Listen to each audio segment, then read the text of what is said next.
بسم اللہ الرحمن الرحیم رب اشرح لی صدری ویسر لی امری واحلل عقدۃ من لسانی یفقہوا قولی. الحمد للہ وحدہ والصلاة والسلام علی من لا نبی بعدہ وعلی آلہ واصحابہ الذین اوفوا عہدہ. اما بعد فاعوذ باللہ من الشیطان الرجیم. بسم اللہ الرحمن الرحیم. ان رحمت اللہ قریب من المحسنین. صدق اللہ العظیم وصدق رسولہ النبی الکریم الامین. ان اللہ وملائکتہ یصلون علی النبی یا ایہا الذین آمنوا صلوا علیہ وسلموا تسلیما. الصلاۃ والسلام علیک یا سیدی یا رسول اللہ.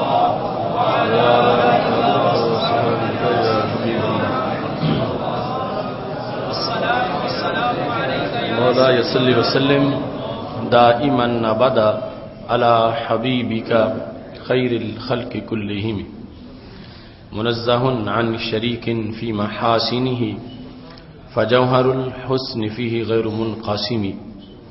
یا اکرم الخلق مالی من الوذ بہ سواک عند حلول الحادث العممی. ربی صل وسلم دائما ابدا علی حبیبک خیر الخلق کلہم. اللہ تبارک و تعالی جل جلالہ وعم نوالہ واتم برہانہ وعظم شانہ وجل ذکرہ وعز اسمہ کی حمد و ثنا. اور حضور سرور کائنات مفخر موجودات زینت بزم کائنات دستگیر جہاں غم گسار زمان سید سروران حامی بے قسم قائد المرسلین خاتم النبیین احمد مجتبی جناب محمد مصطفیٰ صلی اللہ علیہ وآلہ وصحابہ وبارک وسلم کے دربار گوہر بار میں ہدیہ درود السلام عرض کرنے کے بعد نہایت ہی معزز و محتشم سامعین حضرات، رب ذوالجلال کے فضل اور توفیق سے آج ہماری گفتگو کا موضوع ہے ارض البرکات کے موجودہ حالات. میری دعا ہے خالق کائنات جل جلالہ سب کو بار بار حج و عمرہ کی سعادت عطا فرمائے. اور رب ذوالجلال مرکز اسلام حجاز مقدس کو عالم اسلام کے لیے ان کی چاہتوں کے مطابق اور ان کی محبتوں کے مطابق وہاں سے انہیں نوازنے اور انہیں بہراور کرنے کا موقع عطا فرمائے.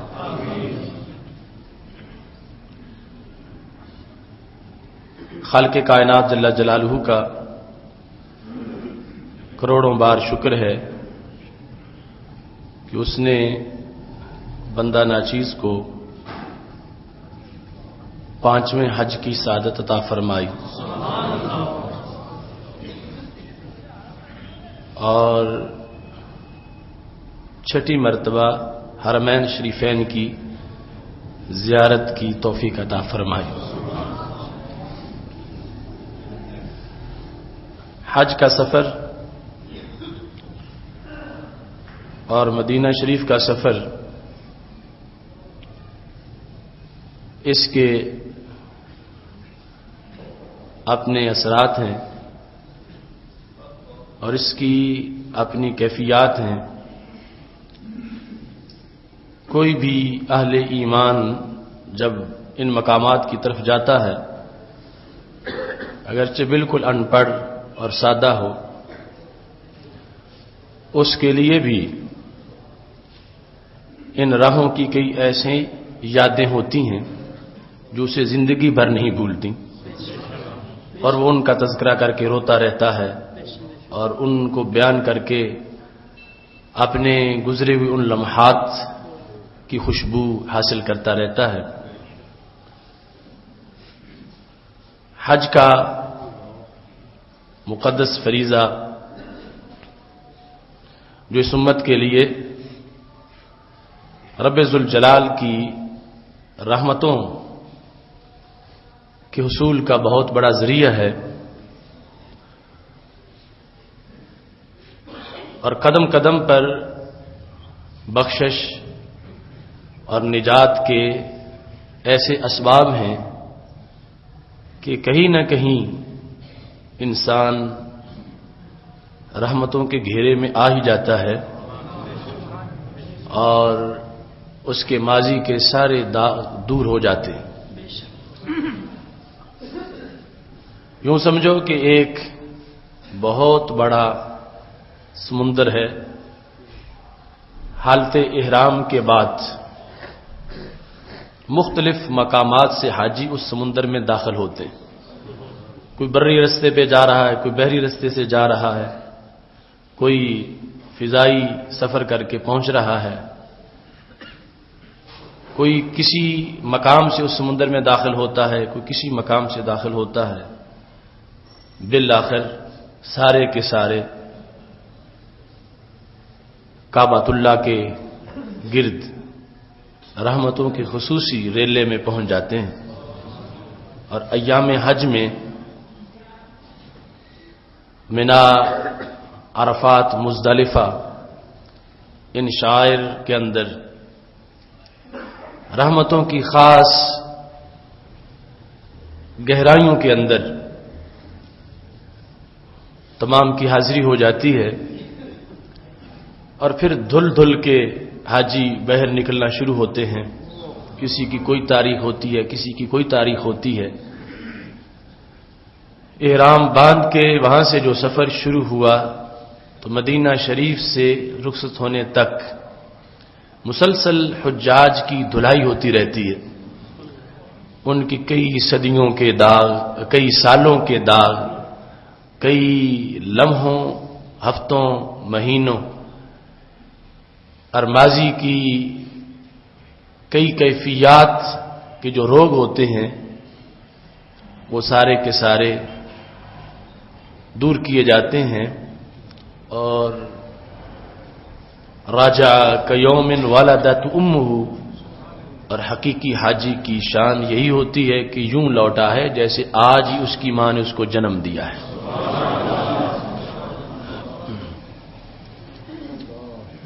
ارض مقدس میں مکہ شریف اور مدینہ شریف کے اندر جانا رہنا تو بڑا دور کا معاملہ ہے۔ ہمارے لیے تو مطلقاً عرب کی سرزمین وہ سرزمین ہے۔ مجدد دین و ملت امام اہل سنت حضرت امام احمد رضا خان فاضل بریلوی رحمۃ اللہ علیہ کہتے ہیں، تاب مرآت سحر گرد بیابان عرب، غازائے روے کمر دودے چراغان عرب۔ تاب مرآت سحر، صبح کے شیشے کی جو چمک ہے یہ کہاں سے بنی؟ گرد بیابان عرب، عرب کے بیابانوں کا جو غبار ہے وہ صبح کے چہرے کا نکھار ہے۔ گلزار تو اپنی جگہ رہ گئے، جو بیابان ہے اور پھر ان سے اٹھنے والا نور تو اپنی جگہ رہ گیا۔ یہ جو گرد ہے، تاب مرآت سحر گرد بیابان عرب، غازائے روئے قمر دودھ چراغان عرب۔ باقی علاقوں کے جو چراغ ہیں ان کے دھوئیں سے چیزیں کالی ہو جاتی ہیں، لیکن عرب شریف کے جو چراغ ہیں ان کے دھوئیں سے چاند کو چاندنی ملتی ہے۔ غازائے روئے قمر، چاند کے چہرے کا بناؤ سنگار کیسے ہوتا ہے؟ دودھ چراغان عرب، عرب کے چراغوں کا جو دھواں ہے اس سے چاند کو بھی چاندنی میسر آتی۔ یہ مقدس عرب کا خطہ ہے، اور پھر اس میں مکہ شریف اور مدینہ شریف کے مقامات، اور بالخصوص وہ جگہ جو بالاتفاق کعبہ سے بھی مقدس ہے، جہاں ہمارے آقا صلی اللہ علیہ وسلم کا جسد اطہر موجود ہے، اور امت کے اجماع کے مطابق وہ مقدس خاک جہاں ہمارے آقا صلی اللہ علیہ وسلم تشریف فرما ہے وہ عرش سے بھی افضل ہے۔ یقیناً وہاں کی حاضری بہت بڑی سعادت ہے، تو وہاں عام انسان کے لیے بھی، یعنی علمی لحاظ سے اگرچہ وہ عام ہو اور اللہ کے دربار کا کتنا خاص ہو، وہ بھی وہاں کے کچھ تاثرات محسوس کرتا ہے۔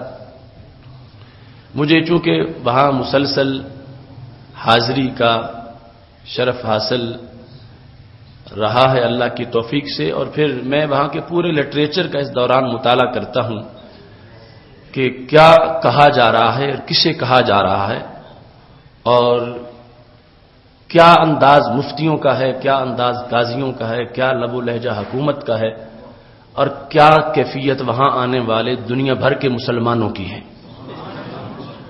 آپ کو یاد ہوگا گزشتہ سے پیوستہ سال میں نے حج سے واپسی پر ایک کتاب کا تذکرہ کیا تھا جس کا نام تھا افعل ولا حرج، جو کرو کوئی حرج نہیں، جو لاکھوں کی تعداد میں حاجیوں میں تقسیم کی گئی، ساری زبانوں میں اس کا ترجمہ کر کے، بالخصوص اردو میں تو بہت زیادہ اس کی تقسیم ہوئی۔ تو میں نے یہاں آ کر اس کتاب پر مختلف مقامات پر احتجاج کیا کہ عرب شریف میں لوگوں کو گمراہ کرنے کے لیے ایسی کتابیں تقسیم کی جا رہی جس سے لوگوں کا حج ہی ضائع ہو جاتا۔ پوری امت جس فقہ پر، جس نظریے پر موجود رہی ہے، اس کو بدلنے کی کوشش کی جا رہی ہے، یہاں تک کہ میں نے اس سے 5 سال پہلے کا پمفلٹ بھی آپ کو دکھایا کہ جن جن وجوہ پر دم لازم آتا ہے کہ حاجی سے یہ خرابی ہوگی یا اب وہ دم دے گا تو حج درست ہے ورنہ درست نہیں ہے، اس کتاب میں ان ساری وجوہات کا انکار کر دیا گیا اور کہا کوئی دم وغیرہ نہیں ہے، افعل ولا حرج، جو مرضی ہے کرتے پھرو، بس کوئی گناہ ہے ہی نہیں۔ شاید کچھ لوگ محسوس کرتے ہوں کہ یہ کسی خاص وجہ سے ان لوگوں کا رد کرتے ہیں، تو اس سال وہاں سے ہی اس کتاب کا رد شائع ہوا، اور اتنا شدید رد کیا گیا کہ مصنف نے اس کتاب کی بڑی 17 غلطیاں بیان کی، جو ایک غلطی بھی بہت بھاری غلطی ہے، 17 غلطیاں اس کی بیان کی کہ جس میں اس نے حلال کو حرام کہہ دیا، حرام کو حلال کہہ دیا، اور وہ اردو میں ہر زبان میں حاجیوں میں تقسیم ہو گئی ہے۔ اتنے لوگوں کا حج خراب کرنے کا آخر ذمہ دار کون؟ یہاں کے لوگ کہتے ہیں وہاں جی حرم شریف کے لوگ زیادہ پڑے ہوئے ہیں، وہ زیادہ جانتے ہیں، ان کو زیادہ پتا ہے، تمہیں کیا خبر، وہ دین کے منبع میں رہتے ہیں۔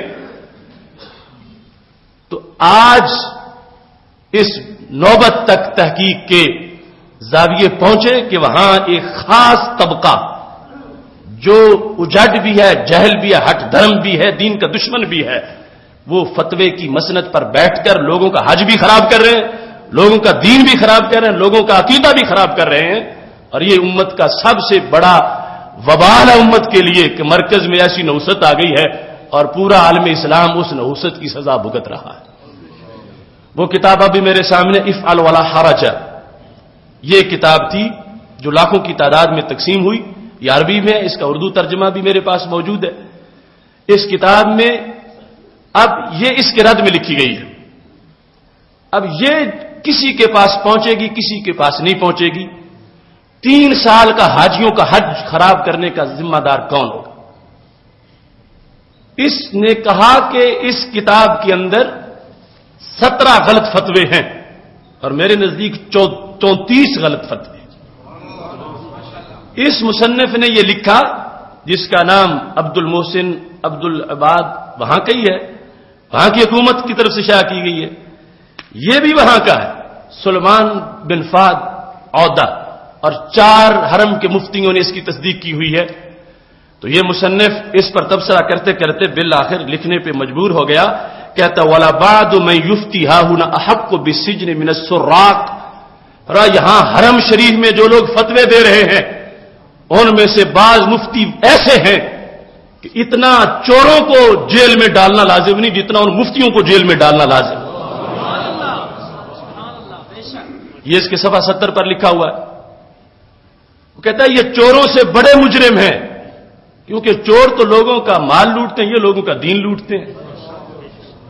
والا بازو میں یفتی ہا ہونا، یہاں سعودی حکومت میں جو لوگ فتویٰ دینے بیٹھ گئے ہیں، حق کو بالسجن، یہ جیل کے مستحق ہیں زیادہ، من السراق، چوروں سے یہ بڑے مجرم ہیں کہ یہ لوگوں کا دین خراب کر رہے ہیں. اب بتاؤ، وہاں سے بھی وہی آواز اٹھی جو ہم نے یہاں سے اٹھائی، اور یہ ایک ظلم و ستم تھا کہ جس پر چپ رہنا ہمارے اپنے ایمان کے خراب ہونے کے لیے ایک معاملہ تھا. تو ہم نے اپنا ایمان بچانے کے لیے اس وقت یہ آواز بلند کی. میں اس مفتی سے اس بات پر اتفاق نہیں کر رہا کہ جو یہ کہتا ہے کہ کچھ مفتی ایسے ہیں کہ جو جیل سے، چوروں سے زیادہ جیل کے مستحق ہیں. میں کہتا ہوں وہاں پہ مسلط طبقے کا ہر مفتی صرف جیل کے ہی مستحق نہیں، جہنم کا بھی مستحق ہے. جنہوں نے دین بدلنے کے لیے حکومت سے پیسے لے کر، غیروں سے پیسے لے کر شرک کے فتوے لگائے اور امت مسلمہ کو ابو جال سے بڑا مشرک قرار دیا، وہ جیل کے نہیں جہنم کے مستحق ہیں کہ جنہوں نے پوری امت کے دین کا انکار کر کے اپنا ایک خود ساختہ جو منظریہ تھا اس کو آگے پہنچانے کے لیے اپنے بادشاہوں کی رضا کے مطابق آگے مسئلے گھڑنے شروع کر دیے. یہ انداز جو وہاں پر چلا ہوا ہے. اب یہاں ایک مسجد میں ایک وقت کی نماز کا اگر معاملہ ہو کہ نماز نہیں ہوئی، مسئلہ ایسا درمیان میں کوئی آ گیا ہے اور فتویٰ دینے والا کہہ دے ہو گئی ہے، تو یہ بہت بڑا معاملہ ہے کہ 40 نمازی تھے، 25 تھے، 50 تھے، ان کی نماز کا ذمہ دار کون ہے؟ جس نے غلط مسئلہ بتایا وہ ذمہ دار ہے. وہاں پر لاکھوں حاجیوں کا حج خراب کیا گیا اور مسلسل یہ انہیں کہا گیا کہ جو کچھ کر لو کوئی حرج ہی نہیں ہے. ایک حدیث کی الفاظ کا اپنا ترجمہ کرتے ہوئے کہ یہ جو کہتے ہیں کہ دم لازم آ گیا، یہ کہتے ہیں کہ کفارہ دے دو، یہ کہتے ہیں کہ اگر 10 ذو الحج کو اگر کسی نے قربانی نہیں دی تھی اور حلق پیسے پہلے کرا لیا تو ہم کہتے ہیں دم لازم آئے گا. انہوں نے کہا کوئی دم وغیرہ لازم نہیں آتا، جو چاہو کر لو، جو چاہو کر لو، اس سے کوئی لازم ہی نہیں آتا. اور موضوع یہ بیان کیا کہ امت کے لیے آسانیاں پیدا کرو اور امت کے لیے تم مشکلیں پیدا کر رہے ہو. 14 صدیوں سے جو دین آیا ہے، اگر اس کی جگہ نیا دین لانا ہے تو پھر تو یہ نظریہ بنا لو کہ امت کے لیے آسانیاں پیدا کرنی ہے. ورنہ یاد رکھو ہمارے نبی علیہ السلام نے شفقت کے ترازو میں تول کے سب کچھ عطا فرمایا ہے. فرمایا تھا لولا نشق علی امتی لامرتم بالسواک عند کل وضوء، اگر مجھے امت پر مشقت کا خطرہ نہ ہوتا تو میں ہر وضو کے ساتھ مسواک کو فرض کر دیتا. لفرضت علیہم الصلاۃ کما فرضت علیہم الصلاۃ، جیسے میں نے نماز فرض کی ہے ان پر ایسے ہی میں ان پر مسواک بھی لازم کر دیتا. یہ اگر مجھے مشقت کا خطرہ نہ ہوتا، لیکن چونکہ مجھے مشقت کا خطرہ ہے تو میں ہر وضو کے ساتھ مسواک لازم نہیں کر رہا. میں فضیلت بیان کرتا ہوں، الصلاۃ بسواک خیر من 70 صلاۃ بغیر سواک، کہ جو مسواک کر کے نماز پڑھی جائے ان 70 سے افضل ہے جو بغیر مسواک کے ہے. فضیلت بیان کرتا ہوں، لازم نہیں کرتا، کیونکہ لازم ہو گئی تو نہ کرنے پر پھر مواخذہ ہوگا. تو جنہوں نے پہلے ہی دین اتنا پیار سے اور شفقت سے دیا ہے، اس دین میں کوئی مشکلیں نہیں ہیں. ہاں پابندیاں ضرور ہیں کہ جن کی بنیاد پر اللہ اپنے بندوں کو اجر عظیم عطا فرماتا ہے. یہ یاد رکھیں، وہاں کا عرب مزاج آج بھی اسی عقیدے پر ہے جس پر ہم. یہ نجدی ٹولہ ہے جو مسلط، وہاں عوام میں بھی دیکھ لو. اب ہمارا جو معلم تھا جس کو عربی میں مطوف کہا جاتا ہے، مکتب نمبر 36 کا اسامہ عبد الرحمان، تو اس کے دفتر میں میں بیٹھا تھا تو آپس میں بات چیت ہوتی رہی. تو جب اٹھنے لگے تو میں نے کہا آپ دعا مانگیں. اب اس نے دعا مانگی، ایک عوامی بندہ ہے، اس نے دعا مانگی اور سب سے آخر میں کہا اللہم نسألک بالنبی صلی اللہ علیہ وسلم، اے اللہ جو کچھ مانگا ہے تجھ سے تیرے نبی کے وسیلے سے مانگا ہے. اب وہاں کے پالتو مفتی کہتے ہیں جو وسیلے کا لفظ بولے گا ابو جہل سے بڑا مشرک ہے. اور وہاں کے عوام میں بھی یہ زبان پر بات رچی بسی ہے اور یہ پکی ہے کہ جو ماننا ہے اپنے نبی کے وسیلے سے مانگنا ہے۔ ایسی صورتحال میں یہ کتاب افعل ولا حرج اور یہ تنبیہات فی الحج علی الکتاب افعل ولا حرج، یہ دونوں کتابیں وہاں کی ہیں۔ یہ سب سے بڑی ذمہ داری وہاں کی حکومت کی ہے کہ صرف مستحب غیر مستحب کی بات نہیں، ایک نے مستحب لکھ دیا دوسرے نے غیر مستحب لکھ دیا، یہ حلال حرام کا معاملہ ہے۔ چونکہ اس کتاب کے اندر جو مسائل لکھے ہوئے آپ حیران رہ جائیں گے کہ جاہل سے جاہل بندہ بھی یہ سمجھتا ہے کہ اتنی بڑی غلطیاں کی جا رہی ہیں۔ آپ ہر شخص کو پتا ہے کہ طواف کعبے کا یوں ہی ہے جیسے نماز ہوتی ہے طہارت کے مسئلے میں، کیونکہ ہمارے نبی علیہ السلام کا فرمان ہے الطواف بالبیت صلاۃ، کعبے کا طواف یوں ہے جیسے نماز ہوتی ہے، اگرچہ اس میں چلنا پھرنا جائز ہے مگر وضو یوں ہی لازم ہے جیسے نماز کے لیے وضو لازم ہے، ایک عام طواف کے لیے بھی۔ لیکن اس کتاب کے اندر صفحہ نمبر 84 پر یہ لکھا گیا کہ اور رہا فرض طواف جس کو طواف افاضہ کہتے ہیں یا طواف زیارت کہتے ہیں، وہ بھی اگر کسی نے بے وضو کر لیا تو کوئی حرج نہیں ہے۔ صفحہ نمبر 84 پر افعل ولا حرج کے اندر کہتا ہے کہ یہاں پر اگر کسی نے بے وضو طواف افاضہ کر لیا تو کہتا ہے کوئی حرج ہی نہیں، وضو پر کوئی دلیل ہی نہیں کہ وضو کر کے طواف کرنا چاہیے۔ اب دیکھو کس طرح چھٹیاں دی جا رہی ہیں اور کس طرح دین سے دور کیا جا رہا ہے۔ جس طواف کو بے وضو کرنے کی وجہ سے دم لازم آ جاتا ہے اس طواف پر یہ لکھا جا رہا ہے کہ یہ طواف بے وضو کر لے۔ بندے تو پہلی آسانی ڈھونڈتے ہیں نا، اور وہاں آپ نے دیکھا ہوگا کہ آسانیوں سے حشر کیا ہو گیا ہے، آسانیاں دیتے دیتے دیتے دیتے یعنی دین کا معاملہ حلیہ بگاڑ دیا گیا، نماز کو نماز ہی نہیں سمجھا جا رہا۔ جو جہاں کہیں بوٹ پہن کے پھر رہا ہے درمیان میں جتنا فاصلہ وہیں بس کھڑا ہو جاتا ہے، نہ پہلے کی سنتیں نہ بعد کی سنتیں نہ درمیان کے حرکات و سکنات کا کوئی لحاظ۔ اس واسطے کہ مفتی کی رائے یہ ہے کہ لوگوں کو وہ دین دینا ہے جو لوگوں کی پسند ہو، تو پھر کلمہ تو لوگوں کی چاہت کا پڑا گیا، کلمہ ماہ مدینہ کا تو نہیں پڑا گیا جو ہمارے آقا صلی اللہ علیہ وسلم کا فرمان ہے اس کے مطابق۔ اب یہ دیکھو صورتحال کہ جو شخص وقوف عرفات میں مغرب سے پہلے حدود عرفات سے نکل جائے اس کے لیے یہ جائز نہیں، اس پر بھی دم لازم آ جائے گا۔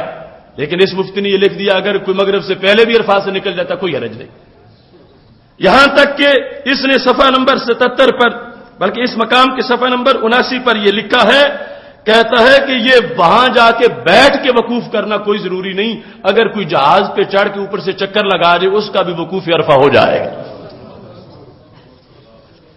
یہ ہے کعبے کے موجودہ مسلط مفتیوں کا فتویٰ۔ یہ لکھا جا رہا ہے ولو دافع قبل الغروب اجزا عند الائمہ خلافا لمالک، اپنی طرف سے ساری باتیں بنا کر ائمہ کی طرف منسوب کی گئی جن کو مانتے ہی نہیں ہیں۔ اور پھر یہ کہا گیا حتی ان من العلماء من قال لو مر باجواء عرفات بالطائرات اجزاء، کہ اگر کوئی فضائے عرفات سے گزر گیا جہاز میں بیٹھ کر تو سمجھا جائے گا اس نے وقوف عرفہ کر لیا۔ تو یہ ساری کی ساری ایسی کچی باتیں اور دین کے خلاف، اس پر یہ مواخذہ کیا گیا۔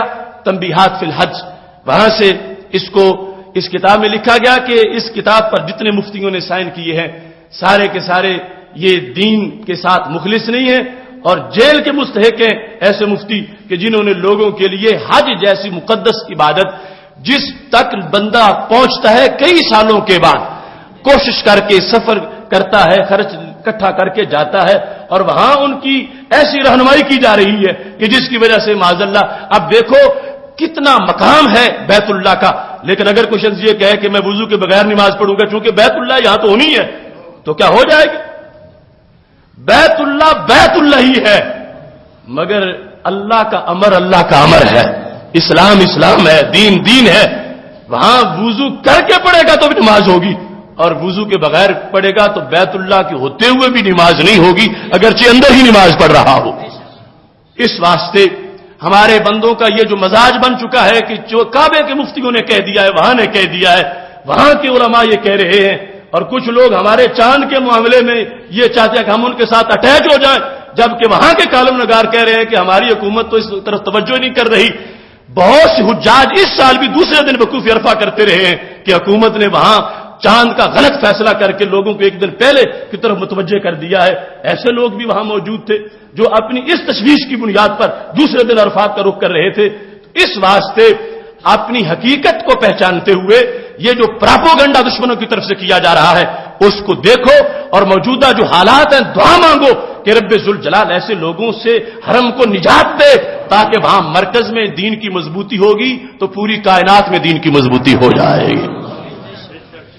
میرے پاس وہ اخبارات موجود ہیں. ہم یہاں کے حالات کو دیکھ کر روتے ہیں اور وہاں کے حالات. ایک ریس ہوئی ہے دبئی میں جس میں لڑکیوں نے گھوڑیوں پہ بیٹھ کر اس ریس میں حصہ لیا اور وہ 90 کلومیٹر کی ریس تھی. اس کے اندر سعودی عرب کی ایک نوجوان لڑکی نے نیم مریاں حالت میں گھوڑے پر بیٹھ کر ہاتھ میں کلمے والا جھنڈا پکڑ کر اس میں شرکت کی ہے. پوری دنیا کے میڈیا نے مسلمانوں کی غیرت کا جنازہ نکلتے دیکھا ہے. لطیفۃ الشیخ اس فارسہ کا نام ہے. اس کی تصویر الشرق الاوسط میں بھی چھپی ہے. اس کا ننگا بدن نظر آ رہا ہے اور اس کے ہاتھ میں کلمے والا جھنڈا ہے جس کا حوالہ دے کر یہ لوگ ہمیں کہتے ہیں کہ ہم دین والے ہیں.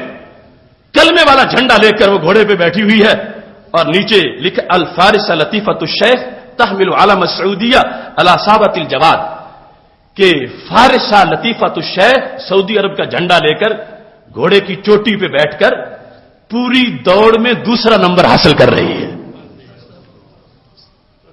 یہ دین، یہ ایمان، یہ عمل اور یہ کعبے کے ساتھ وفا کا ثبوت.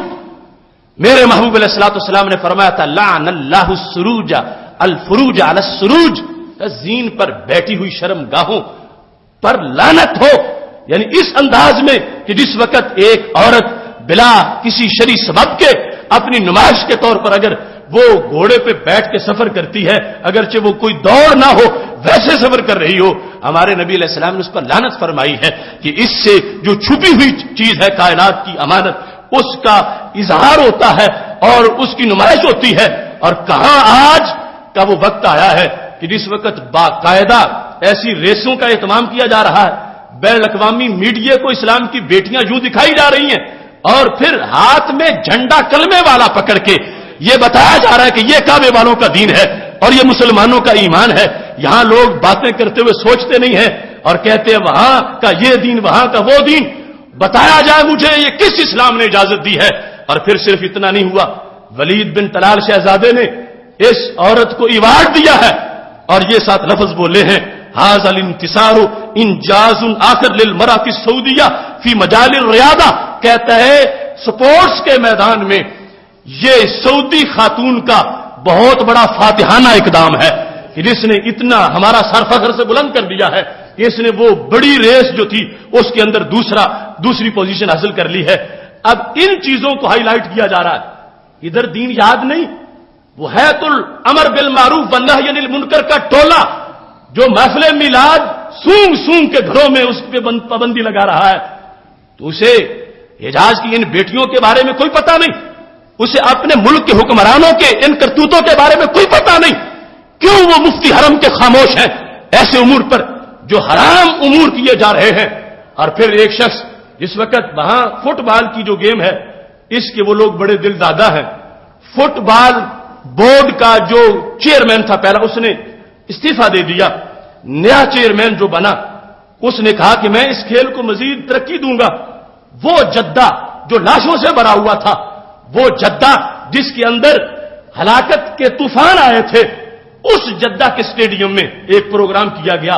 پاکستان کا کوئی سب سے واحیات پروگرام بھی ایسا نہیں ہوگا جیسا پروگرام اس حمزہ ادریس کے استقبال کے لیے جدہ کے اسٹیڈیم میں کیا گیا. ہر ڈانس، ہر قسم کا میوزک، ہر قسم کی آتش بازی اور اس کی شان کے قصیدے کون پڑھ رہا ہے؟ جو سب سے بڑا ایکٹر ہے فلمی، اس کے گلے میں کلمے والا جھنڈا ڈالا گیا ہے اور وہ کہتا ہے یا حمزہ ادریس، یا حمزہ ادریس. اللہ بندوں کو ان کی حقیقت کی طرف متوجہ کرتا ہے اور جنہیں یا رسول اللہ یاد نہیں ان سے ایسے بدماشوں کے نعرے لگوا دیتا ہے. یا حمزہ ادریس کے لیے جشن منایا گیا ہے ہزاروں لوگ اس میں آتش بازی کر رہے ہیں اور ڈھول کی تھاپ پہ رقص ہو رہا ہے، اور زمین کون سی ہے؟ زمین ہے عرب شریف کی، اور وقت کیسا ہے کہ جدہ لاشوں سے بھرا ہوا ہے، گاڑیاں گر گئی ہیں 50 60 ایک جگہ، اتنے بڑے وہاں پہ گہرائیوں کے اندر، اور لوگ مر رہے ہیں، اور ادھر یہ ٹی وی کی سکرین پر، المجد ٹی وی کی سکرین پر میں نے خود دیکھا کہ حمزہ ادریس کو وہ ان کی عہد کا سب سے بڑا گویہ اپنے گلے میں پٹا ڈال کے کلمہ طیبہ والا جو کلمہ ہے یہ گلے میں ڈال کے کہ میں سعودی گویہ ہوں اور میں اس شخص کو خراج تحسین پیش کر رہا ہوں کہ یہ فٹ بال کے لیے بہت بڑا ہمارا لیڈر بن کے آیا ہے۔ اب سوچنے کی بات ہے ان لوگوں کے لیے فتوے کہاں گئے مفتیوں کے؟ کس شریعت نے اجازت دی گویوں کو کہ وہ ایسے کھلاڑیوں کے لیے اپنے قصیدے لکھیں؟ کس شریعت نے اجازت دی کہ وہاں میوزک کے حرام ہونے کے فتوے خاموش ہو جائیں؟ کس شریعت نے اجازت دی کہ وہاں پر ساری دھمالے ڈانس اور اس طرح کے پروگرام کیے جائیں؟ تو پتہ چلتا ہے اگر دین باقی دل میں ہوتا تو پھر تو ہر جگہ اس دین کے لیے پہرا ہوتا۔ آج کی صورتحال اتنی بگڑ گئی عوامی لحاظ سے، اس انداز میں وہاں ارض البرکات کے حالات ہو گئے۔ ہم تو یہ سمجھ رہے تھے یہاں کے معاملات کو، لیکن برباد گلستان کرنے کو بس ایک ہی الو کافی ہے۔ ہر شاخ کی الو بیٹھا ہو، انجام گلستان کیا ہوگا؟ ہم اس زمین کے الوؤں پر رو رہے تھے، لیکن وہاں کی الو جو ہے ان کا جو کردار دیکھا، مٹی تقدس والی ہے، اگر وفا کرے تو ہم اس جگہ کے کتے کا بھی احترام کرتے ہیں، اور اگر ظلم کرے تو ہم ابو جال جیسے بندوں کا احترام نہیں کرتے۔ لوگ کہتے ہیں کہ ادھر تم مدینہ شریف کے کتوں کے بارے میں اپنی نعتوں میں ذکر کر دیتے ہو۔ فاضل بریلوی نے کہا تھا پارا اے دل بھی نہ نکلا دل سے تحفے میں رضا، ان سگانے کو سے اتنی جان پیاری واہ واہ کہ رضا مدینہ شریف گیا ہے تو نے دل کی دعوت پکانی تھی اور مدینہ شریف کے کتوں کے سامنے رکھنی تھی، تو اسے اتنا بھی نہ ہو سکا۔ تو میں کہتا ہوں ہاں وفا کرے تو پھر اس پر یہ فتویٰ تھا حضرت عبداللہ بن رواحہ کا، جب مدینہ شریف کی گلی میں ابن سلول نے کہا تھا کہ محبوب کے مسلمانوں کے نبی کی سواری سے بدبو آتی ہے، تو حضرت عبداللہ بن رواحہ نے کہا تھا تو بندہ ہو کے خبیث ہے، بدبو والا ہے، واللہ لحمار رسول اللہ صلی اللہ علیہ وسلم آتی بریہم من کا، خدا کی قسم ہے میرے نبی کا گدھا تو اسے کہیں زیادہ خوشبو والا ہے۔ صحابی نے مذمت کی بندے کی، مگر شان بیان کی گدھے کی۔ فرق کیا تھا کہ بندہ بدماش تھا اور گدھا نبی علیہ السلام کا وفادار تھا۔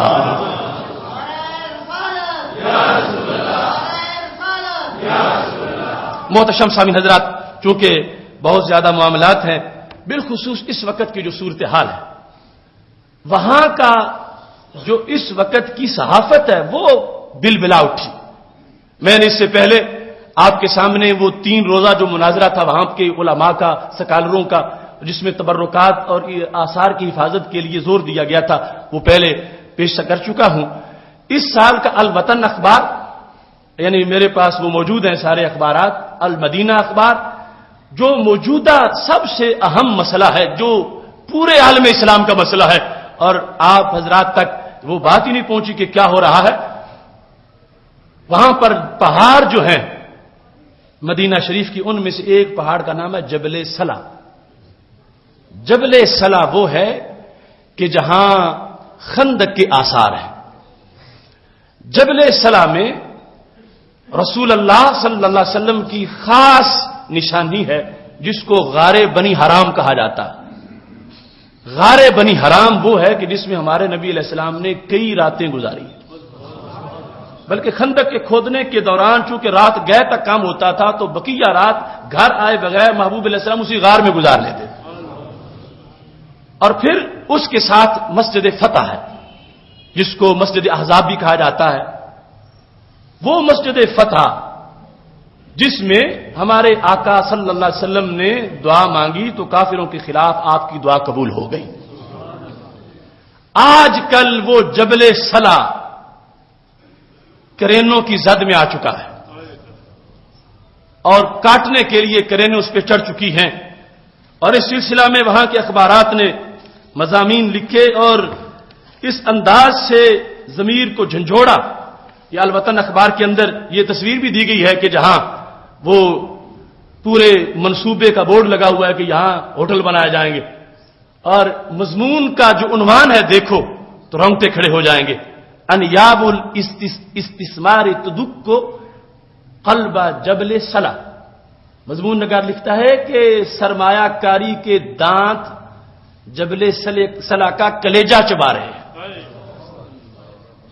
آپ جانتے ہیں جس وقت مشینیں پہاڑ توڑنے والی چڑھتی ہیں تو کتنی بے رحم ہوتی ہیں، تو وہاں کے عاشق کا مضمون یہ سعودی اخبار ہے 24 ذوالحج کا، جس کے اندر انہوں نے یہ مضمون دیا، انیاب الاستثمار تدک قبل سلا التاریخی بالمدینہ. مدینہ شریف میں جو تاریخی پہاڑ جبل سلا ہے اس کے دل کو سرمایہ کاری کی داڑیں اور دانت چبا رہے ہیں. مدینہ شریف کے سکالر خالد الطویل اور خالد جوہنی ان دونوں کا یہ مشترکہ مضمون ہے. اس کی تفصیل بیان کرنے سے پہلے میں المدینہ اخبار جو وہاں کی پرانی صحافت میں سب سے بڑا قومی اخبار ہے، اس کے اندر اس سلسلہ میں مضمون دیا گیا وہ آپ کے سامنے عرض کرتے ہوئے اپنے اس غم کا اظہار کرتا ہوں جو عالم اسلام کا اجتماعی غم ہے اور جو عالم اسلام کی اجتماعی ذمہ داری ہے. اس سلسلہ میں یہ المدینہ اخبار میرے سامنے موجود ہے. اس کے اندر ڈاکٹر عاصم حمدان کا یہ کالم ہے اور رؤیا فکریہ کالم کا نام ہے. جبل السلا والمتاجرہ بآثار المدینہ، مدینہ شریف کے آثار کی جگہ بازار بنانے کا منصوبہ. اس کے اندر المدینہ اخبار میں جو 28 ذوالحج کی ہے، جس میں 15 دسمبر 2009 کو اس کی اشاعت کے اندر یہ لکھا گیا اور ہر لفظ اس کا بڑا قابل غور ہے. کہتا ہے غیبت تاریخ حدیثا الکثیر من آثار المدینہ المنورۃ المعروفہ بالتواتر، کہ جو تواتر سے نشانیاں ثابت تھیں کہ یہ نبی علیہ السلام کی ہیں. ایک تو نا بہانہ کر دیتے ہیں کہ تاریخ میں کوئی ذکر نہیں ہے، کوئی سند نہیں ہے، تو یہ کالم نگار لکھتا ہے کہ جو نشانیاں متواتر تھیں جن میں کسی کو شک ہی نہیں ہے، تو کہتا ہے ہماری نئی تاریخ نے وہ ساری نشانیاں مٹا دی. چونکہ اس نے تو وہاں گزارا بھی کرنا ہے نا، تو یہ نہیں کہتا کہ ہمارے کن ظالموں نے، تاریخ کا نام لے رہا، کہتا ہماری نئی تاریخ نے وہ متواتر نشانیاں نبی علیہ الصلوۃ والسلام کی مٹا دی ہیں.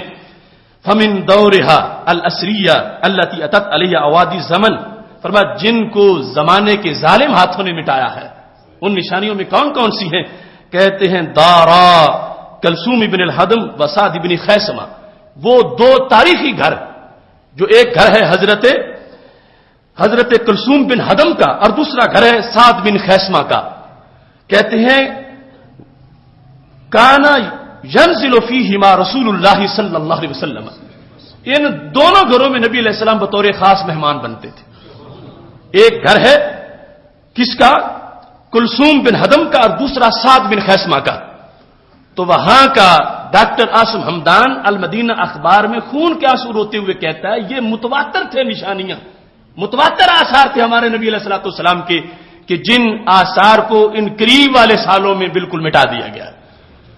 اس کے ساتھ انہوں نے لکھا وَمِمَّا يُؤْسَفُ لَهُ، یہ بات بڑی قابل افسوس ہے، ان امانت المدینہ بدلا من ان تحافظ على موقع هاتین الدارین اقامت مکانہما وبالقرب منہما سوقا التجاریہ. کہتے ہیں جو بات بڑی قابل افسوس ہے وہ یہ ہے کہ مدینہ شریف کی بلدیہ کہ جس کا حق بنتا تھا کہ ان آثار کی حفاظت کرتی، اس بلدیہ نے ان کی حفاظت کی بجائے ان کو گرا کے وہاں دکانیں بنا دی. یہ عرب صحافت، یہ وہاں کے عوام کی آواز، وہاں پر مسلط طبقے کے خلاف وہاں کے عشق کی آواز.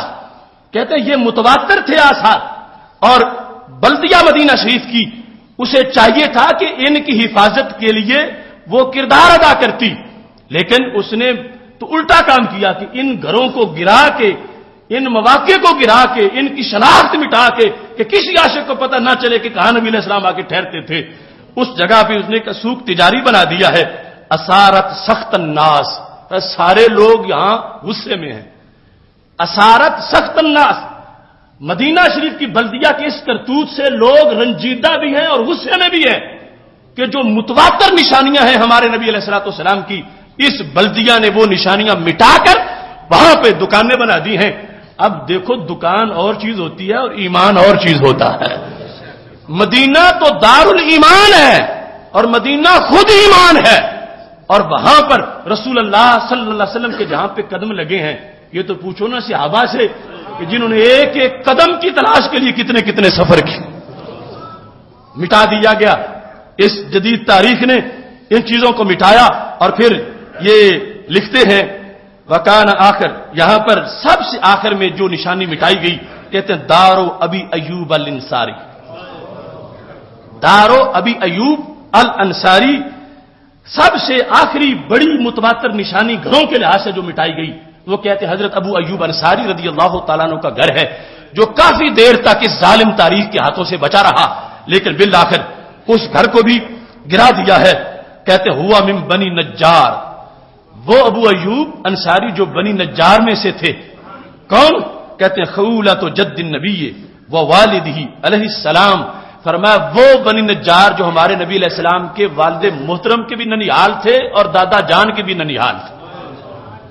بنی نجار کے حضرت ابو ایوب انصاری میزبان رسول صلی اللہ علیہ وسلم کے گھر کو پوری امت نے بچا کے رکھا کہ یہ ایک متبرک مقام ہے، یہاں بیٹھنے سے گناہ جھڑ جاتے ہیں، یہاں برکتیں ملتی ہیں.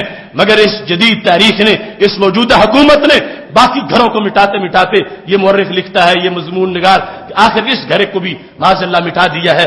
اور اس کی وجہ سے بھی لوگوں کے جذبات بڑے مجروح ہیں اور لوگ زخمی ہیں کہ ہماری محبت کی ہر نشانی کو یہاں مٹایا جا رہا ہے.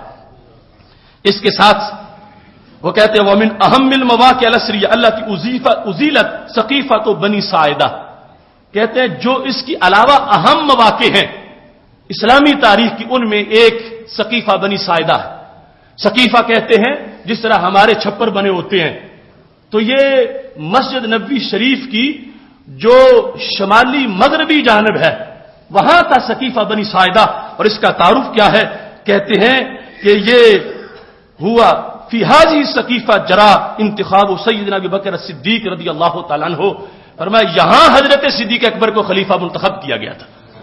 سقیفہ بنی ساعدہ میں کہتے ہیں وہ تعتبر تاریخیاً اول برلمان اور مجلس شورا فی الاسلام. کہتے ہیں اس کو پہلی اسلامی پارلیمنٹ کہا جا سکتا ہے. پہلی اسلامی پارلیمنٹ سقیفہ بنی ساعدہ، پہلی اسلامی پارلیمنٹ کی جو عمارت تھی، جو جگہ تھی، جو مقام تھا، اس کو انہیں منہدم کر دیا گیا، اس نشان کو مٹایا گیا. مضمون نگار کہتا ہے یہ بھی بڑے مظالم میں سے ہے کہ آج تاریخ کے لحاظ سے بھی اور اپنی ہسٹری کو ذہن میں حاضر کرنے کے لحاظ سے بھی یہ مقامات ضروری تھے کہ یہاں پہنچ کر تصور کیا جاتا کہ یہاں کبھی اس وقت میں جب ایک بار سورج غروب ہو گیا، اندھیرے چھا رہے تھے اور صحابہ کرام علیہم رضوان نے محبوب علیہ السلام کے وصال کے بعد نئے سرے سے کشتی کنارے لگانے کے لیے ہمت کا عزم کیا تھا. یہ وہ مقام ہے. لیکن کہتے ہیں ان نشانیوں کو بھی اس تاریخ نے بالکل مٹا دیا ہے. کہتے ہیں وہ فی العقد الاخیر من الزمن، اس آخری زمانے میں بہت سی مسجدیں بھی گرائی گئیں، بہت سی مسجدیں منہدم کر دی گئیں. اور کہتے ہیں ان میں سے خاص طور پر خودمہ مسجد و واقعات بنی قریظہ، واقعہ بنی قریظہ کی جو مسجد تھی وہ بھی اس تاریخ اور اس حکومت نے ختم کر دی ہے.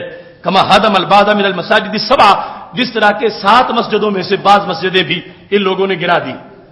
ہم یہاں سے کہتے ہیں تو لوگ کہتے ہیں کہ تم کیا جانتے ہو، وہاں کے لوگ جانتے ہیں.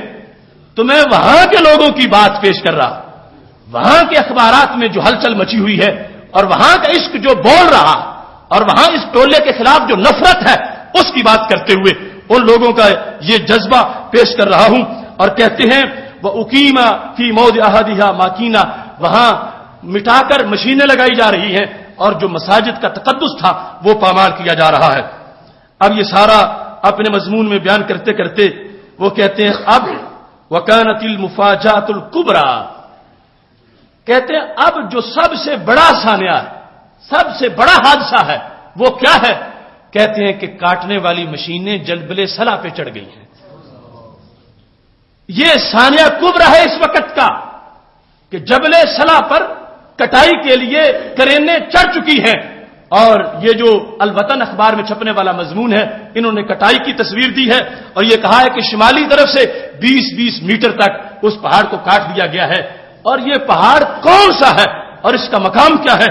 اس سلسلہ میں یہ اخبارات نے جو لکھا، میں نے وہ تاریخی جو مصادر سے وہاں سے بھی چیک کیا اور پہلے بھی اس بارے میں مطالعہ تھا.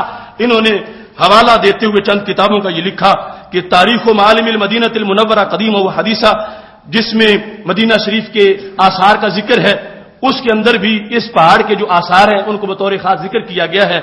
اور وفاء الوفا جو سمودی کی ہے اس کے اندر بھی اس میں جو غار حرام ہے اور جو مسجد فتح کی شان ہے اس کو بیان کیا گیا ہے. اور ساتھ الجواہر الثمینہ جو محمد بن کبریت حسینی کی ہے اس کے اندر بھی اس کا مکمل تذکرہ موجود ہے. اور یہ اس وقت وفاء الوفا بطور مثال میں آپ کے سامنے پیش کر رہا ہوں.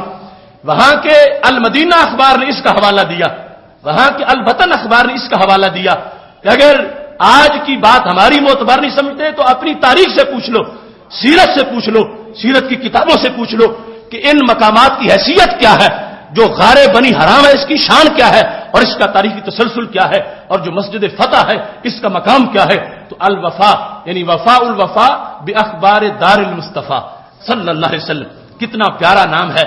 وفاء الوفا باخبار دار المصطفیٰ، رسول اللہ صلی اللہ علیہ وسلم کے شہر کی جو خبریں ہیں وہ اس میں اکٹھی کی گئیں، کیونکہ امت نے ہر زمانے میں انچوں بلشتوں سے ناپ کر ہر اثر کو معین کیا ہے کہ اتنے بلشت اس طرف، اتنی بلشت اس طرف، اتنا مشرق کی طرف، اتنا مغرب کی طرف، ہر چیز کو وہ پوری تاریخ محفوظ کرتی رہی.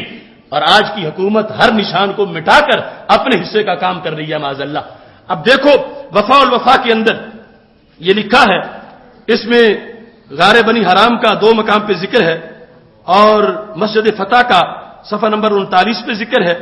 کاف بنی حرام 147 اور 45 صفحے پر بھی اس کا ذکر موجود ہے. کاف بنی حرام کے بارے میں متواتر آثار موجود ہیں. کہتے ہیں کہ یہ وہ مقام ہے حاضل کہف، یہ جو کاف بنی حرام ہے، کہتے ہیں جس وقت رسول اللہ صلی اللہ علیہ وسلم ہجرت کے بعد مدینہ شریف گئے اور ابھی واللہ یعصمک کا من الناس والی آیت نہیں اتری تھی، فرما ہمارے نبی علیہ السلام اکثر راتیں اس غار میں جا کے گزارتے تھے.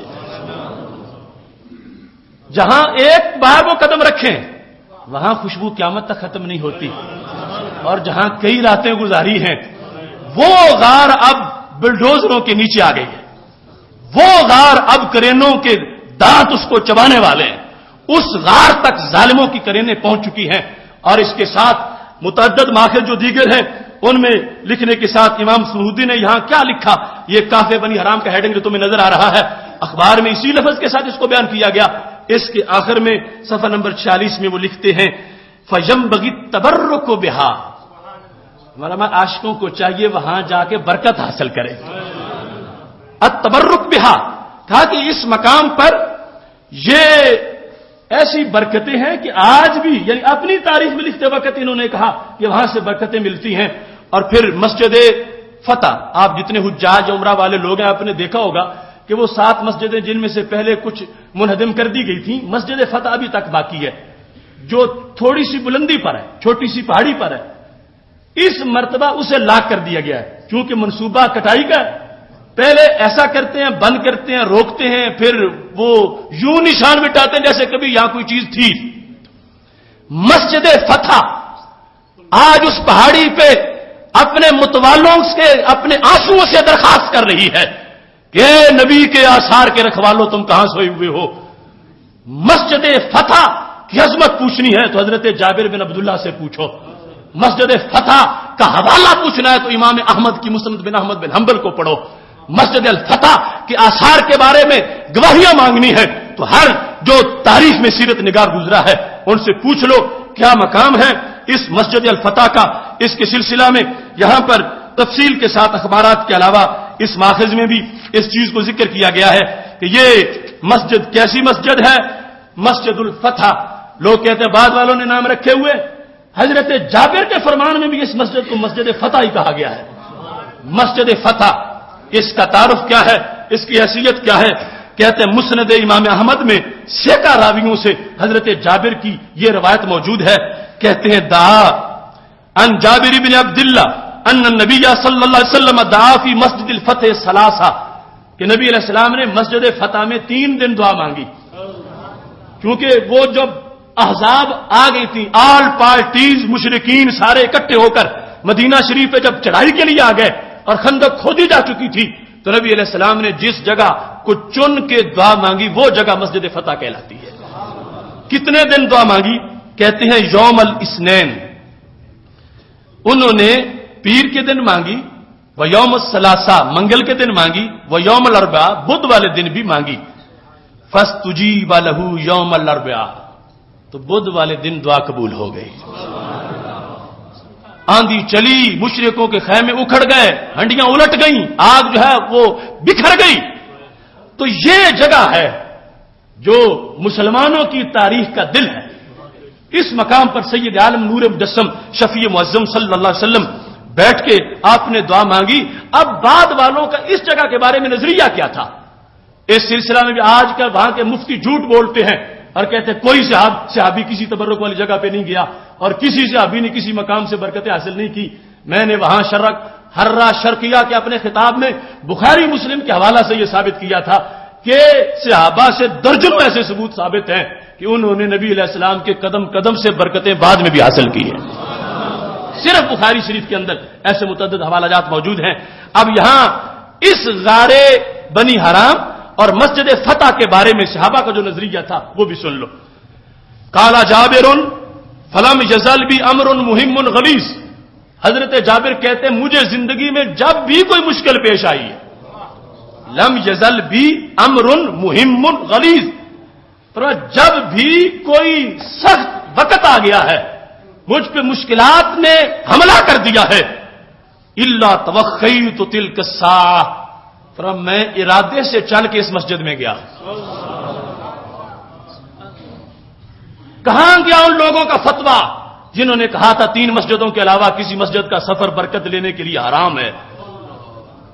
حضرت جابر کہتے ہیں جب بھی مشکل مقام آیا ہے میں نے مسجد فتح، چونکہ یہ اس وقت کے گواہ تھے، پاس تھے، ان کے لیے مسجد فتح کی حیثیت ان کے سامنے واضح تھی۔ کہتے توخی تو میں نے ارادہ کیا، اور کمال شوق ہے، کہتے ہیں میں اس مسجد میں گیا ہوں اور اس وقت دعا مانگی ہے جس میں نبی علیہ السلام نے دعا مانگی تھی۔ کیوں؟ کہتے ہیں جس وقت نبی علیہ السلام نے بین الصلاتین 2 نمازوں کے درمیان دعا مانگی، کہتے ہیں آنکھوں کے سامنے ہے عرف البشر فی وجہہ، سرکار کے چہرے پہ مزید چاندنی آ چکی تھی۔ اب دیکھو نا احزاب کا معاملہ ہے، دشمن سر پہ آ گئے ہیں، نبی علیہ السلام نے جس وقت دعا مانگی تو دعا مانگتے پتہ چل گیا کہ قبول ہو گئی ہے۔ حضرت جابر کہتے ہیں چہرے کا رنگ بتا رہا کہ دعا قبول ہو گئی ہے۔ اب حضرت جابر رضی اللہ تعالیٰ عنہ نبی علیہ السلام کے وصال کے بعد لوگوں کو عقیدہ بھی بتا رہے ہیں، کہتے ہیں جب بھی مشکل وقت آتا ہے تو میں اس مسجد میں جاتا ہوں اور اس گھڑی میں دعا کرتا ہوں جس میں نبی علیہ السلام نے دعا فرمائی تھی۔ تو ہوتا کیا ہے؟ کہنے لگے فعادوا فیہا، میں اس میں جا کے دعا مانگتا ہوں۔ اب اخبار کے الفاظ جو دیگر کتب سے بھی موجود ہیں، اخبار نے فتح الباری شرح بخاری کا بھی حوالہ دیا ہے اس مسجد کی برکت کے لحاظ سے۔ کہتے ہیں حضرت جابر ید اللہ فیستجاب لہ، حضرت جابر نے جب بھی جا کے مسجد فتح میں دعا مانگی اللہ نے ہر دعا قبول فرمائی ہے۔ یہ الوطن کے اندر السعودیہ اس کے اندر یہ لکھا گیا کہ جب بھی حضرت جابر رضی اللہ تعالیٰ عنہ نے دعا مانگی اس مسجد میں جا کر اس نسبت سے کہ یہاں نبی علیہ السلام کی خوشبو موجود ہے تو دعا قبول ہو گئی۔ اور ادھر کہتے ہیں وافقا للحدیث الوارد فی فتح الباری، اس کا حوالہ دیتے ہوئے انہوں نے لکھا، اور یہاں حضرت جابر کے الفاظ ہیں فعارف الاجابۃ، کہتے ہیں کمال کرم ہے میرے محبوب کا، مجھے بھی یہ شان حاصل ہے کہ میں دعا مانگتا ہوں پتہ بھی چل جاتا ہے قبول ہو گئی ہے۔ عارف الاجابۃ، مجھے پتہ چل جاتا مانگتے وقت کہ یہ دعا قبول ہو گئی ہے۔ یہ ہے مسجد فتح جو آج نجدی کرینوں کے زد میں آ چکی ہے اور وہاں کا عرب مزاج بول رہا ہے، وہاں کا عشق مطالبہ کر رہا ہے اور وہاں کی ایمانی سوچ کا یہ تقاضا ہے۔ اخبارات نے بڑے بڑے اپنے جذبے اس بارے میں ظاہر کیے۔ ڈاکٹر محمد انور بکری، بنی بکر سے ان کا تعلق ہے، ان کا ایک حوالہ میں نے پہلے بھی دیا تھا، یہ مناظر تھے آثار کی تحریک میں وہاں کے مفتیوں کے خلاف۔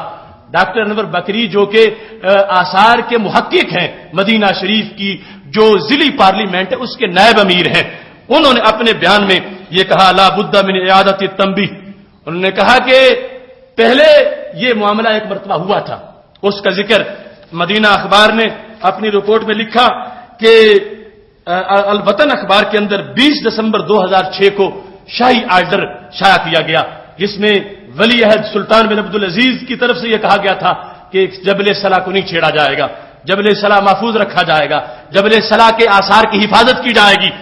یہ 2006 کی قرارداد تھی کہ جس کو اخبار نے باقاعدہ اس وقت شائع کیا، لیکن اب پتہ نہیں پھر کیا مجبوری بنی اور پھر اپنے لفظ ہی بھول گئے، اور اب پھر آ کر اس پہاڑ کی کٹائی شروع ہو گئی۔ لہذا مدینہ شریف کی ضلعی پارلیمنٹ کے نائب امیر نے حاکم وقت کو متوجہ کیا کہ تم اپنا جو تمہارا آرڈر ہے پہلا، اس کی روشنی میں ہی جلد ان مشینوں کو واپس بلاؤ، اور کہنے لگے ہمارے لیے یہ بھی برداشت نہیں کہ جبل صلاح کی ایک بلشت بھی کاٹی جائے۔ وہاں کا عشق، وہاں کے لوگوں کے جذبات، اور بالخصوص اس کے اندر مدینہ شریف کی تاریخ کے ماہر ڈاکٹر محمد دبیسی کے یہ الفاظ ہیں، وہ کہنے لگے کہ فی صیانت حرمت الاثار والمعالم والمحافظت علیہ بوصفہ ملکا للامت وللتاریخ، انہوں نے کہا کہ یہ کسی خاندان کا ملک نہیں، یہ امت کا ملک ہے۔ للامت والتاریخ، انہوں نے کہا یہ تاریخ اسلامی کا ملک ہے، یہ امت کا ملک ہے۔ امت سے پوچھ کے تم یہ کام کر رہے ہو؟ امت نے کیا تمہیں اجازت دی ہے؟ یہ عاشقوں کے دل کی یہ دنیا ہے اور دل کی سلطنت ہے، اس واسطے تمہیں اسے چھیڑنا نہیں چاہیے۔ یہ صورتحال موجودہ حالات نرد البرکات کے اندر بنی ہوئی ہے، آثار کو مٹایا جا رہا ہے، اور ساتھ جو کام حضرت جابر نے کیا تھا اس پر آج کے پریس میں، یعنی آج کے جو کتابیں ہیں باقی مفتیوں کی، اگر 20 مانگو تو میں 20 دکھا سکتا ہوں کہ جس میں لکھا گیا کہ اگر نبی علیہ السلام کی کسی نشانی پر کوئی بندہ برکت کے عقیدے سے جاتا ہے تو ابو جہل سے بڑا مشرک ہے۔ ستم بلا ستم، نشان مٹانے کا دھندا علیحدہ، فتویٰ لگانے کا دھندا علیحدہ، اس کی تفصیل ایک جمعہ بعد کے موضوع میں آ رہی ہے۔ اب یہاں حضرت جابر کیوں جاتے ہیں کہ دعا قبول ہوگی؟ کیونکہ نبی علیہ السلام کی دعا قبول ہوئی ہے، سرکار نے دعا مانگی ہے۔ حضرت جابر سے سندے سے اسے یہ ثابت ہے کہ وہ برکت لینے کے لیے سرکار کے وصال کے بعد بھی اس مسجد میں جاتے ہیں، اور آج کے وہاں کے مسلط مفتی یہ کہہ رہے ہیں کہ جو یہ کرے وہ ابو جہل ہوتا ہے۔ تو پھر فرقہ واریت کس نے پھیلائی؟ پھر دین کس نے بگاڑا؟ پھر مسلمانوں کے نظریات پر حملہ کس نے کیا؟ سب سے زیادہ فرقہ واریت اس وقت وہاں پہ مسلط لوگ یہ طبقہ پھیلا رہا ہے۔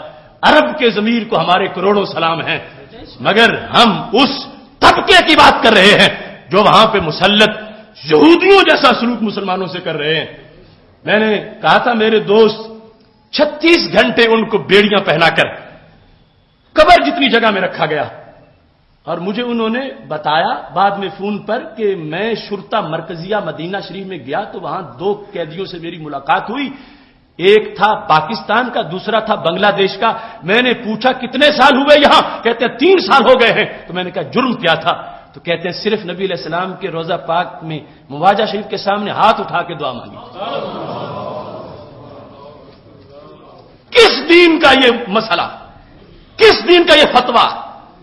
دین نو کس انسانیت کی یہ بات کہ نبی علیہ الصلوۃ والسلام کے روضہ پاک کے سامنے ہاتھ اٹھا کر دعا مانگنے کی یہ سزا؟ 3 سال اور بتا ہی نہیں گیا اس کے گھر والوں کو کہ وہ کہاں ہے، کس جگہ اس کو بند کیا گیا، اور ایسے ایک نہیں ایسے سینکڑوں لوگ وہاں کی جیلوں میں موجود ہیں، اور ان پر تشدد کیا جا رہا ہے، ظلم کیا جا رہا ہے، ان سے باقاعدہ اپنے عقائد پر دستخط کرانے کے لیے پریشر ڈالا جا رہا ہے کہ لکھو، اس جگہ لکھو۔ کیا اس کاغذ پر یہ لکھا تھا جہاں دستخط کرواتے ہیں کہ کہو میں تصدیق کرتا ہوں کہ رسول اللہ صلی اللہ علیہ وسلم کی والدہ حضرت آمنہ معاذ اللہ، لفظ وہ زبان پہ زیب نہیں دیتا، کافرہ کا لفظ لکھ کر کہا دستخط کرو کہ یہ تمہارا عقیدہ۔ نبی علیہ السلام کے بارے میں میت کا لفظ لکھ کر کہا دستخط کرو کہ یہ تمہارا عقیدہ۔ مگر اس شجاع انسان نے جو برطانیہ میں ہمارے مذہبی قد کاٹ کا بہت بڑا آدمی ہے، انہوں نے کہا نہیں جان جا سکتی ہے، میں یہ دستخط نہیں کر سکتا۔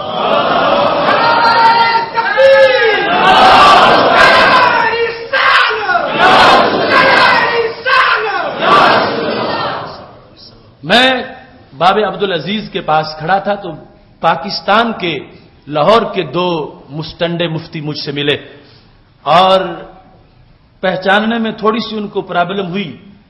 قریب آ کر مجھ سے میرا نام پوچھا تو میں نے نام بتایا تو کہا ہم تو آپ کو تلاش کر رہے تھے, کچھ باتیں آپ سے پوچھنی ہیں. تو دیکھو یہاں اللہ کا گھر ہے اور سارے اکٹھے ہیں, ہمیں پاکستان میں کوئی ایسی فضا قائم کرنی چاہیے تاکہ سارے اکٹھے ہو جائیں.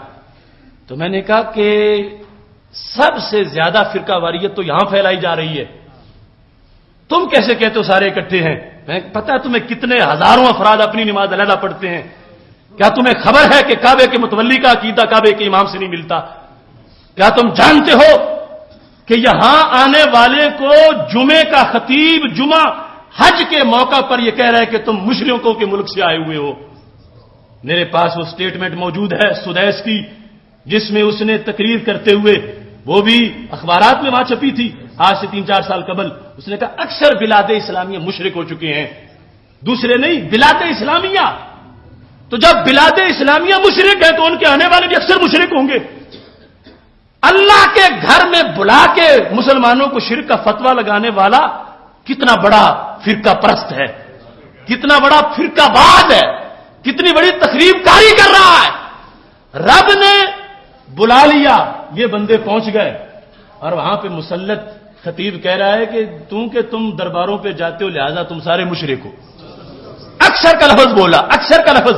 اور میں یہ کہتا ہوں یہاں کے کچھ لوگ جو ان کے امیتی ہیں ان کا ایمان بھی ان کے نزدیک ثابت نہیں ہے, کم از کم بدعتی یہ ضرور ہے. میرے پاس ایسے فتاوا ان کے موجود ہیں جس میں تبلیغی جماعت کے بارے میں 10 سے 15 فتاوا کے اندر انہوں نے لکھا ہے چاپلوس جماعت ہے, بدعتی جماعت ہے, بے دین جماعت ہے اور یہ اسلام سے دور رہنے والی جماعت ہے. ان کے ساتھ اپنے روابط بڑھانے والے یہاں کے غیر مکلف بھی ان کے فتووں سے محفوظ نہیں ہیں. اگر چاہیں گے تو ہم دکھا سکتے ہیں ایک خاص طبقہ کہ جن کے نزدیک صرف ان کے چند اپنے پالتو جو لوگ ہیں ان کے علاوہ کسی کا ایمان ہی نہیں ہے.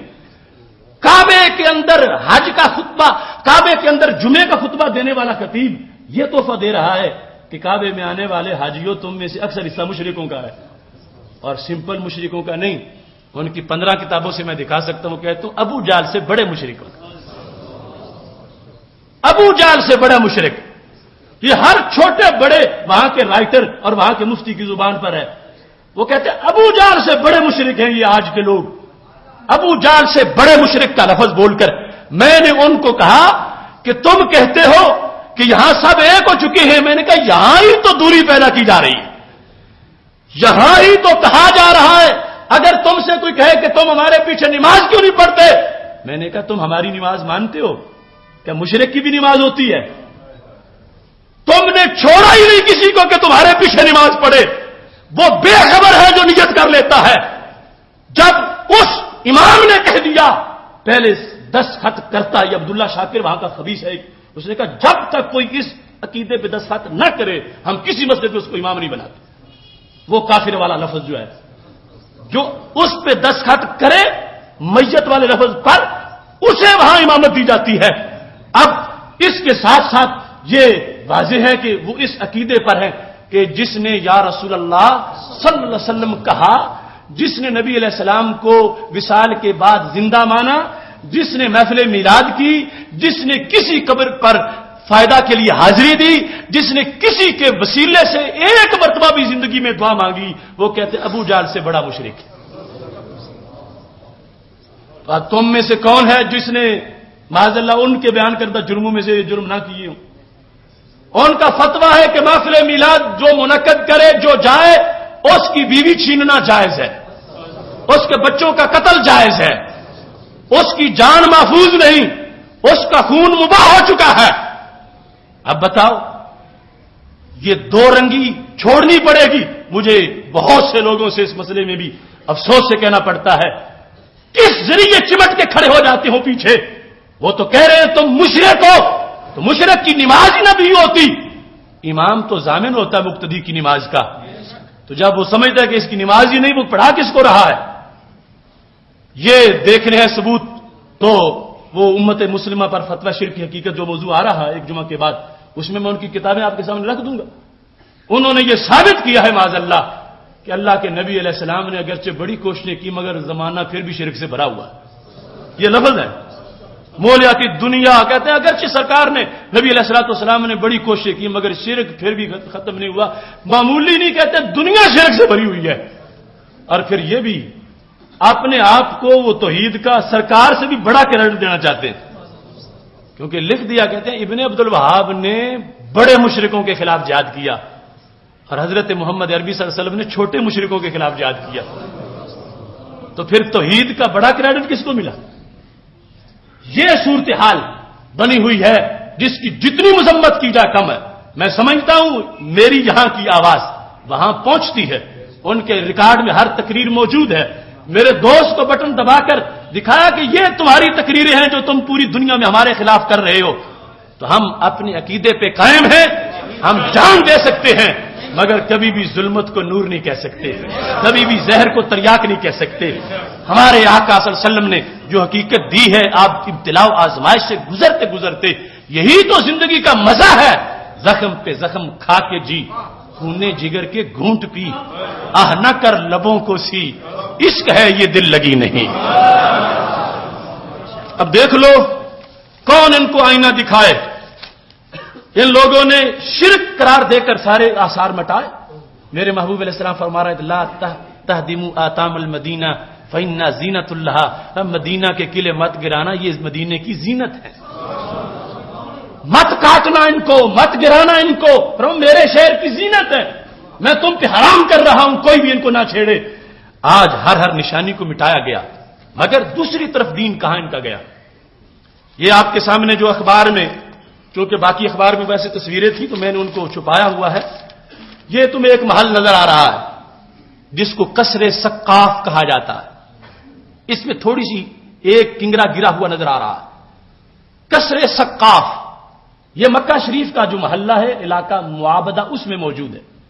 اور قصر سقاف کی تاریخ کیا ہے؟ کنگ عبد العزیز کا یہ ہیڈ کوارٹر تھا. اس نے جس وقت قبضہ کیا انگریزوں برطانیہ کی مدد سے, تو یہ محل جو تھا یہاں سے سارے آرڈر نافذ ہوتے تھے. اس محل کو 1 صدی گزر گئی ہے تقریباً. اس محل کا تھوڑا سا حصہ 16 دسمبر کو گر گیا. ابھی 2009 16 دسمبر کو محل کا تھوڑا سا حصہ گر گیا تو ہلچل مچ گئی, حادثہ ہو گیا. اخبارات میں اس کے اندر جو الفاظ استعمال کیے گئے کہتے والا الفور حرات فرق الدفاع المدنی, سول دفاع کی ٹیمیں متحرک ہو گئیں کہ تاریخی محل کا کنگرا گر گیا ہے. اور کہا اخبارات نے یہ ہمارا ورثہ ہے, یہ تاریخی ہماری جگہ ہے, چونکہ کنگ عبد العزیز یہاں رہتا رہا ہے, یہاں سے حکم جاری ہوا ہے, لہذا جلد از جلد اس کا وہ کنگرا درست کیا جائے, جلد از جلد اس کو بنایا جائے. اور المدینہ اخبار کے اندر یہ لکھا ہے کہ ابھی نجدی حکومت جو چند سال پہلے اپنی 100 سالہ تقریبات اپنے اقتدار کی منا رہی تھی, اس وقت اس محل کو کی تزئین و آرائش کی گئی, اس کو نیا رنگ لگایا گیا, اس کی مرمت کی گئی. میں پوچھتا ہوں عرب کے بگوڑے ان مفتیوں سے, 100 سالہ محل اگر تاریخ کا حصہ ہے تو میرے محبوب کے نشانات کو مٹانا اس سے غداری کیوں ہے؟ اس کا ایک کنگرا گرا ہے تو اس کی حفاظت کے لیے سرکاری آرڈر آ گئے ہیں, اسے بچایا جائے. یہاں بدعت کیوں نظر نہیں آئی؟ کس شریعت نے کہا ہے کہ کنگ عبد العزیز کا محل صدی تک محفوظ رکھا جائے, اس کو اصل شکل میں رکھا جائے, جو شیپ تھی اسی کے مطابق اس میں مرمت کی جائے, وہی رنگ لگایا جائے؟ کہاں گئے وہ ہرکار مفتی جو نبی علیہ السلام کے آثار کے بارے میں کہتے تھے کہ اسے اصل شکل میں رکھنے سے شرک پیدا ہوتا ہے, بدعت لازم آتی ہے؟ اپنے بادشاہوں کے سامنے کیوں دم دبا کے بیٹھے ہیں؟ ان کے سامنے فتوے کیوں نہیں یاد رہے؟ بلکہ یہاں تک الریاض سے چھپنے والے رسالے میں لکھا ہے کہ ابن عبد الوہاب کی قبر کی ترمیم کے بھی آرڈر جاری کیے گئے. وہ جنت البقیع میں حضرت سیدہ فاطمہ کی قبر, جنت البقیع میں صحابہ کرام علیہم رضوان کے مزارات, جنت البقیع میں خلیفہ ثالث حضرت عثمان غنی رضی اللہ تعالیٰ عنہ کی قبر, جنت البقیع میں نبی علیہ السلام کے ازواج مطہرات کی قبریں, نبی علیہ الصلوۃ والسلام کی پھوپھیوں کی قبریں، اہل بیت اطہار کے افراد کی قبریں، ان پر بلڈوزر چلانے والے کس منہ سے اپنے بڑوں کی قبروں کی مرمت کرتے پھر رہے ہیں اور بچا رہے ہیں؟ پتہ چلا یہ دورہ معیار ہے اور زمانہ دیکھ چکا ہے. اس واسطے ہم یہاں بھی وہاں بھی ہر جگہ اپنا احتجاج ریکارڈ کروا رہے ہیں اور بتا رہے ہیں یہ ظلم ہے، یہ ستم ہے. جان جا سکتی ہے مگر اس ظلم پہ ہم چپ نہیں رہ سکتے. اس اخبار کے اندر ایک قبرستان کا ذکر ہے. کہا گیا کہ وہاں یہ جو المدینہ اخبار کے اندر ڈاکٹر عاصم حمدان کا مضمون تھا، اس نے عجیب لفظ وہاں پہ استعمال کیا. کہنے لگے کہ مدینہ شریف کی تاریخ وہ تہذیب ہے کہ جو انسانیت کی سب سے بڑی تہذیب ہے. مدینہ شریف کی حفاظت اس لیے لازم ہے کہ اس کی آغوش میں سب سے بڑی تہذیب محفوظ ہے، اس کی حفاظت لازم ہے. اور ساتھ ایک قبرستان کا ذکر کرتے ہوئے انہوں نے اس بات پر بڑے دکھ کا اظہار کیا. اوریزی مقام پر کہتے ہیں مقبرہ، پورا قبرستان، مسجد اور مدرسہ سب کو گرایا گیا. ہدمت المدرسۃ والمسجد مجاوران للمقبرات وفی ذلک ایذاء للحی والمیت. کہتے ہیں ظالموں نے فوت شدگان کو بھی تکلیف دینا نہیں چھوڑا. قبرستان کو اکھاڑ کے زندہ کو بھی تکلیف دی ہے، فوت شدہ کو بھی تکلیف دی ہے. مسجد و مدرسہ و قبرستان کو اکھاڑ کر ایذاء للحی والمیت، زندہ کے لیے بھی ایذا کا باعث بنے اور میت کے لیے جو فوت شدگان ہیں ان کے لیے بھی ایذا کا باعث بنے. یہ خود ساختہ شریعت سے وہاں سب کچھ ہو رہا ہے. میری دعا ہے رب ذوالجلال ایسے لوگوں سے ہمیں نجات عطا فرمائے. اور آج جو حالات ہیں، ابھی دیکھو سوئٹزرلینڈ میں مسجد کے میناروں پر پابندی لگ گئی. دیکھو ڈنمارک کے گستاخوں نے پھر گستاخی کی اور اس اخبار نے خاکے چھاپ دیے. آخر ایسے واقعات کیوں ہو رہے ہیں؟ مرکز اسلام کی کمزوری کی وجہ سے. آج بھی لوگ یہاں ان کے پالتو اگر نام لیتے ہیں تو ہماری وجہ سے لیتے ہیں. ہم ان سے پوچھنے کا حق رکھتے ہیں کہ وہ کیوں سانپ ان کو سونگ گیا ہے. شاہ عبداللہ کیوں نہیں بولتا؟ ڈنمارک سے گستاخوں کو اپنے قبضے میں لینے کے لیے زور کیوں نہیں دیتا؟ ڈنمارک کے سفیر کو جوتے مار کے عرب سے کیوں نہیں نکالتا؟ وہ اپنا احتجاج، اپنی جو مرکزیت ہے اس کے لحاظ سے عرب کا وہ مفتی فتویٰ کیوں نہیں جاری کرتا جس نے میلاد کو بدعت اور شرک قرار دیا ہوا ہے؟ پتہ چلا اندرونی ان کا سب معاملہ ایک ہے اور بار بار مسلمانوں کو آزمایا جا رہا ہے اور ستم ہو رہا ہے. یہ سارے مسائل تب حل ہوں گے جب مرکز اسلام سے مضبوط آواز اٹھے گی اور ان کو دانت کھٹے کرنے کے لیے دشمنوں کو بتایا جائے گا مت سمجھنا کہ محمد عربی صلی اللہ علیہ وسلم کے دیش کے لوگ سو گئے ہیں. عرب کا ضمیر آج بھی زندہ ہوتا بندہ ہے. اس واسطے بہت سے مسائل کا حل اسی میں ہے کہ بد عقیدہ لوگوں کا وہاں سے خاتمہ ہو اور وہاں اہل حق جو موجود ہیں وہ جو شریعت مطہرہ کی چمک ساری صدیوں سے آ رہی ہے اس کے مطابق جس وقت وہاں سے آواز اٹھے گی پھر عالم اسلام کا روب بھی ہوگا، وقار بھی ہوگا. اللہ تبارک و تعالی ہم سب کو اپنے حصے کا کام کرنے کی توفیق عطا فرمائے. وآخر دعوانا ان الحمد للہ رب العالمین.